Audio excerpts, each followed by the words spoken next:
چند چیزیں تھی جو میں نے بتلایا. ایک تو حاجی صاحب رحمۃ اللہ علیہ نے کہا کہ بھئی سارے یورپ میں یہ بتا کر آؤ کہ درود شریف جتنا ہم پڑھتے رہیں گے اللہ کی رحمت متوجہ رہے گی. ایک دفعہ درود پڑھیں تو اللہ کی 10 رحمت. ایک چھوٹا سا درود شریف ہے, صلی اللہ علی سیدنا محمد وآلہ وسلم. صلی اللہ علی سیدنا محمد وآلہ وسلم.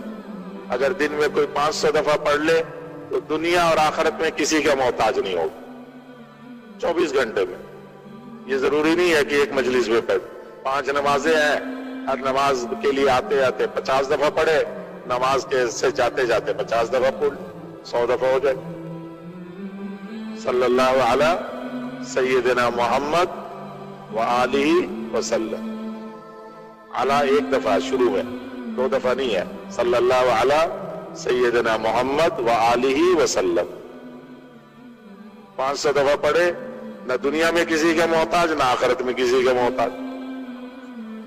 اور وہ جو جوان تھا جس کو حاجی صاحب نے دعا بتلائی تھی وہ تھی لا تدرک الابصار وہو یدرک الابصار وہو اللطیف الخبیر. کہا تھا یہ آیت ہے قرآن کی کہ یہ آیت پڑھتے ہوئے چلتا جا, ہر جگہ تیرے لیے راستہ کھلتے چلے جائے. لا تدرک الابصار وہو یدرک الابصار وہو اللطیف الخبیر. حافظوں سے پوچھ لو بھائی, لا تدرک الابصار وہو یدرک الابصار وہو اللطیف الخبیر.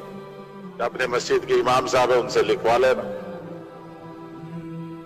پڑھتے رہو, وہ بارڈر کراس کرتے جاؤ, اس میں تعداد نہیں ہے. اور وہ جو تھانے دار صاحب کو حاجی صاحب نے بتلایا تھا وہ یہ بتلایا تھا کہ جب گھر میں داخل ہو, جب بھی گھر میں داخل ہو زور سے سلام کرو, السلام علیکم ورحمۃ اللہ وبرکاتہ. کوئی گھر میں ہو یا نہ ہو.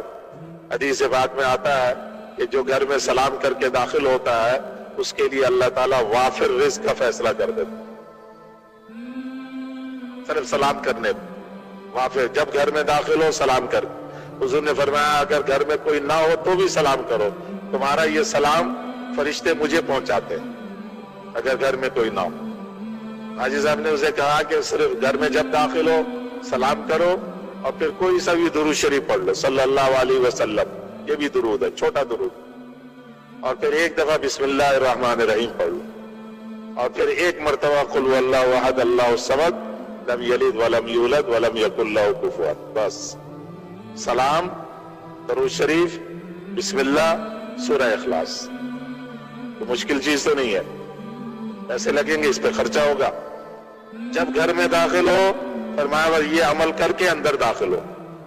جتنا قرضہ ہے وہ بھی اللہ اتار دیں گے, آئندہ مقروض بھی کبھی نہیں ہوگا, اور وافر رزق کا بھی فیصلہ ہو جائے گا.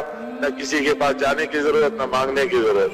15 دن کے بعد ہی اس نے پیغام بھیج دیا حاجی صاحب کو کہ جی میرا تو کام اللہ نے چالو کریں گے اہتمام.